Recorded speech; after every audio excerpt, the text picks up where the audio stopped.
Every pill you've ever taken was the result of $2.6 billion gamble. 2.6 billion. And the house almost always mean, but not for you. See, on average, it takes 10 to 15 years to bring one drug to market. And here's the kicker. 9 out of those 10 drugs fail before they even make it to the pharmacy shelf. That means decade of work, billions of dollars, and mountain of lab rats, all for nothing. And yet, somehow, your hospital bill still goes up. Funny how that works actually. This is the world we live in. Medicine that moves slower than diseases it's trying to cure. A system so inefficient it would be a joke if it weren't killing people. But what if, just what if, that gamble could be cut from decades to just weeks? What if the pills of tomorrow weren't discovered by accident in some laboratory, but designed by quantum AI? This isn't sci-fi, it's already starting. And the people who control this technology won't be making medicine. They will be deciding who lives, who waits, and who pays. So the real question is, will quantum AI finally break Big Pharma's monopoly, or will it make them even more richer and us even more poorer?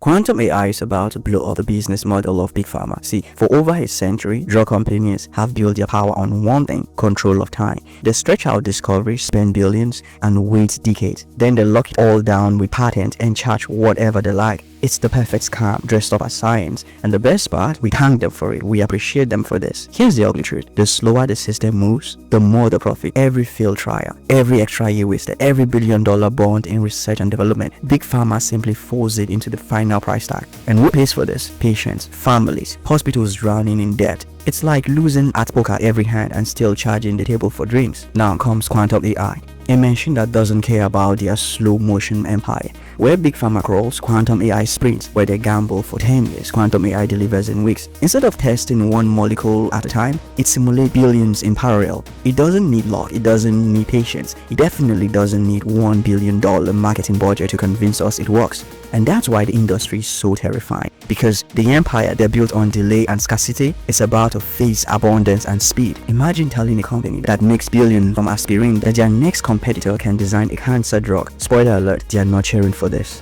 But hey, hold your horses. Don't start celebrating yet. Big Pharma isn't going to pack up its pill bottles and go home. They are already moving to grab the stake. They've got the lobbyists, the laboratories, and the lawyers. If they win, quantum AI won't set us free. It will just supercharge their monopoly. Imagine paying triple the price for a pill that cost them pennies to simulate. That's not progress. That's comedy. Real dark comedy. So the real question isn't if quantum AI will change medicine. That part is already happening. The question is, who gets to control it? Will it be the giants who have been billing us for failures for decades? Or will it be the new disruptors, the startups that want to break the monopoly and put patients first? This isn't just a story about technology. It is a story about power, about money, about who gets to live longer and who doesn't. And by the end of this race, one side will own greatest medical breakthrough in history, and the other side, well, they'll probably still be charging $500 for insulin. So let me ask you one question. Who wins this trillion-dollar drug race? Well, let's find out.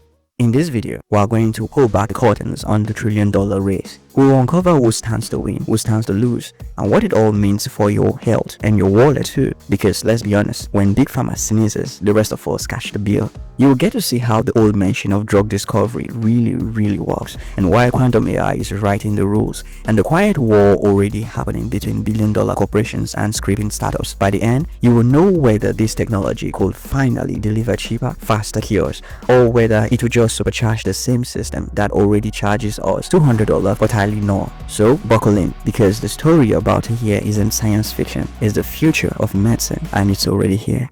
Alright, let's take a look at how drugs are actually made today. And when I say made, I mean slow, expensive, painfully bureaucratic way that Big Pharma has perfected over the last century. See, it all started with molecular discovery. Scientists sift through millions of compounds trying to find out the one chemical that might fix a problem in the human body. Think of it like hunting for a single key in a warehouse the size of Manhattan filled with millions of keys. Only one key fits, and if you pick the wrong one, well, sometimes it explodes, or at the very least, it does absolutely nothing. See, once a promising molecule is identified, it moves into the preclinical trials. Here, the compound is tested on cells in a dish, and usually on animals, to see if it's even remotely safe for humans. And this is where the money starts disappearing faster than you can even imagine. Billions of dollars are poured into experiments, lab equipment, salaries, and yet, most of those molecules fail here. Often, the failures are quietly buried in academic journals that nobody cares to read, because no one wants to celebrate a dead drug candidate. It's like planting millions of seeds and celebrating the tree that sprouts,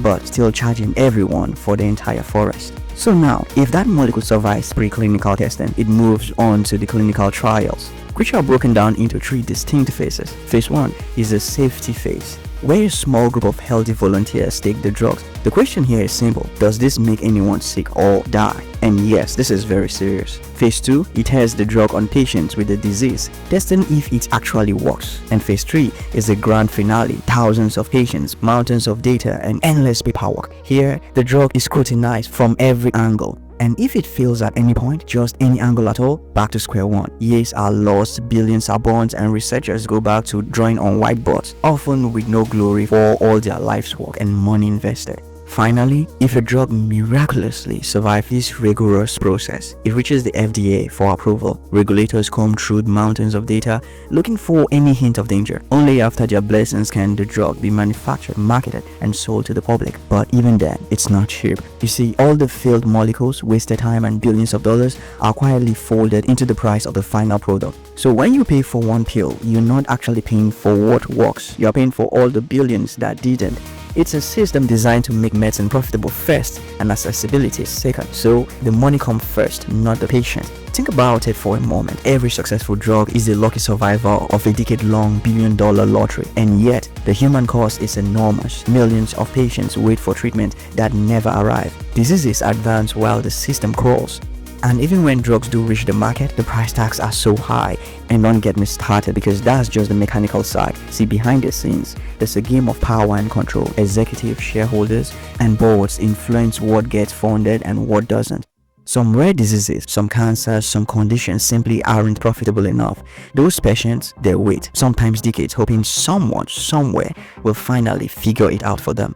So when you pop that pill, remember this: it's not just a chemical compound, it's a survivor of one of the most expensive, complicated, and high-stake lotteries in history. And the odds are stacked, not in your favor, but in the favor of the system that profits from delay, inefficiency, and scarcity. Now imagine if there's one way to cut through all that time, all that expense, all that bureaucracy. Imagine if the billions, the years, and the failed trials could be slashed, reduced from decades to just mere weeks. That's where quantum AI comes in. But before we dive into that, you need to understand just how broken the system is, because the stakes are enormous and the players in this game are about to be shaken to their very core. And here's the harsh reality: the entire system is built around 3 things: slow, expensive, and inefficient. Let's break it all down. Slow. See, it takes over a decade, sometimes 15 years, just to bring a single drug from concept to pharmacy shelf. In that time, diseases don't pause, they mutate, they spread, they kill, and meanwhile, the companies controlling the process are moving at a glacial pace, careful, cautious, and mostly calculating their own profit. As for the expensive part, the average cost to develop one drug is around $2.6 billion. Billion, that's with a B. That's just the official number. When you factor in all the failed experiments, the abandoned molecules, the dead ends that never see the light of day, the real cost is even higher. And guess who pays for it? Yep, the patient, your insurance, your government. Basically, anyone who is not sitting in the executive suite counting the quarterly profits. As for the inefficient part, picture this: millions of molecules tested, billions of dollars spent, years wasted, and still 90% of drugs fail. That's not innovation. That's throwing spaghetti at the wall and seeing what sticks. Except the spaghetti cost billions and the wall is your own life. The system is so inefficient that breakthroughs that could save millions of lives are delayed for decades or ignored entirely because they are not profitable enough. So when you look at the drug discovery process today, what do you see? A slow, expensive, and inefficient machine that occasionally produces life-saving medicine, but mostly produces delayed, wasted resources, and astronomical bills. And that's exactly why quantum AI is such a game changer, because it doesn't do slow, it doesn't do expensive, and inefficiency, it doesn't even recognize that word.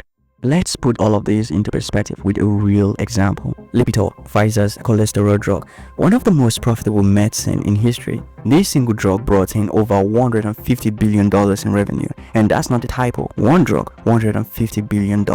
But here's the catch: it doesn't happen overnight. Lipitor took more than 10 years to make it from concept to pharmacy shelf. 10 years of research, clinical trials, testing, and regulatory approvals. 10 years of scientists working tirelessly. Billions of dollars spent and countless molecules discarded along the way. And for what? A pill that now costs the public hundreds of dollars for each prescription? And that's the strange irony of Big Pharma. While the process is slow, painstaking, and risky, the winners are always the companies, not the patient. Every failure along the way, every bad molecule, every wasted experiment is quietly absorbed into the price of the successful drug. You pay for it, whether you benefit from the drug or not. And this exactly is the kind of inefficiency quantum AI threatens to obliterate. It doesn't care about patents, monopolies, or delays. It doesn't play by the old rules, and it's about to shake the entire trillion-dollar industry to its very foundation. So, what is quantum AI exactly? Why does it work? And more importantly, who is going to control it? The scrappy tech startup coming up looking to break the monopoly, or the billion-dollar giants desperate to control it?